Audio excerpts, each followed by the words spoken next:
Assalamualaikum warahmatullahi wabarakatuh, teman-teman guru PAI dan kepala PAI.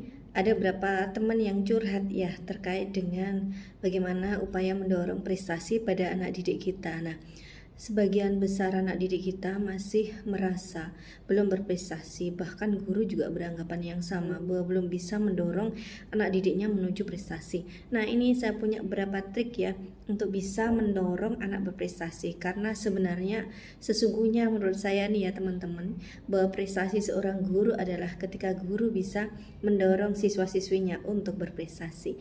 Trik yang pertama nih ya, yaitu bangun mindset positif pada peserta didik. Tumbuhkan grow mindset atau pola pikir bertumbuh bahwasanya sebuah prestasi itu bukan bawaan dari lahir. Bakat bukan bawaan dari lahir, tapi memang itu bisa dilatih, diwujudkan dengan latihan dan usaha yang keras dari anak.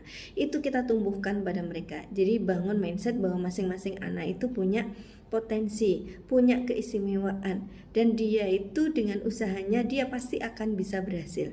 Trik yang kedua yaitu kenali potensi dan gaya belajar peserta didik. Nah, ada asesmen diagnostik kan di pembelajaran kita, atau di awal kita ketemu anak-anak di kelas 7, di kelas 10, maka kita harus sudah mulai mengenali potensi peserta didik. Di antaranya salah satunya adalah dengan mengenali gaya belajarnya, karena dengan mengenali gaya belajar yang tepat kita akan bisa memberikan treatment atau aktivitas pembelajaran yang tepat untuk mereka. Dengan mengenali potensinya sejak dini, sejak mereka sudah ketemu dengan kita, maka kita bisa dengan mudah menuntunnya.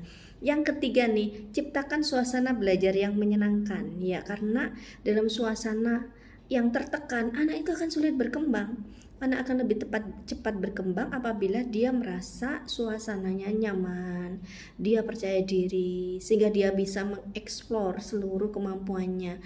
Meskipun awalnya dia nggak bisa, ya mungkin awalnya nggak bisa, tapi karena dia tidak merasa tertekan, tidak merasa malu, dia merasa bisa bebas berekspresi di pembelajaran teman-teman ya, dengan pembelajaran yang menyenangkan, memberi fasilitasi kepada anak-anak, maka menyebabkan potensi mereka akan bisa cepat ditemukan.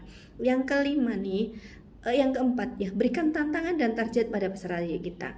Jadi secara berkala kita harus, ketika sudah mengenali potensi anak ya, kita harus memberikan target, kita support, kemudian kita target nanti 3 bulan ke depan kamu kira-kira bisa apa, kamu ingin bisa apa targetnya. Terus sesudah 3 bulan kita tanya apa sudah tercapai atau belum, selanjutnya target pada periode berikutnya apa. Nah itu kita coba untuk menggali itu ya, berdiskusi dengan anak-anak terkait dengan target dan beri tantangan-tantangan yang lebih bermakna pada anak-anak kita. Yang kelima nih, kolaborasi dengan orang tua, karena prestasi itu tidak bisa diwujudkan atau bukan hanya tanggung jawab seorang guru, tapi juga bersama orang tua. Karena itu kita perlu diskusi dengan orang tua, bisa dengan hubung, bisa dengan WA ya, terkait dengan potensi anak, bagaimana orang tua bisa mendukungnya di rumah dan sebagainya. Yang keenam, bangun karakter dan disiplin. Disiplin adalah kunci dari keberhasilan. Jadi kalau anak-anak ingin sukses, ya latihannya juga harus disiplin. Dia harus disiplin untuk memanfaatkan waktu, disiplin terkait dengan memegang prinsip dirinya sendiri, disiplin dengan target tadi. Itu ya harus kita lakukan, dan kita harus melakukan membentukkan karakter kepada anak, karakter untuk terus mau bertumbuh, bekerja keras, berupaya, percaya diri, itu harus kita tumbuhkan. Berikutnya yang ketujuh nih, jadikan anak itu merasa punya peran. Jadi di kelas kita, dari skup kecil ya, di kelas coba di pembelajaran kita beri anak peran-peran kecil, bisa sebagai moderator, notulen, atau bisa sebagai ini ya, narasumber juga, pembicara, presentator. Nah itu bisa kita tumbuhkan.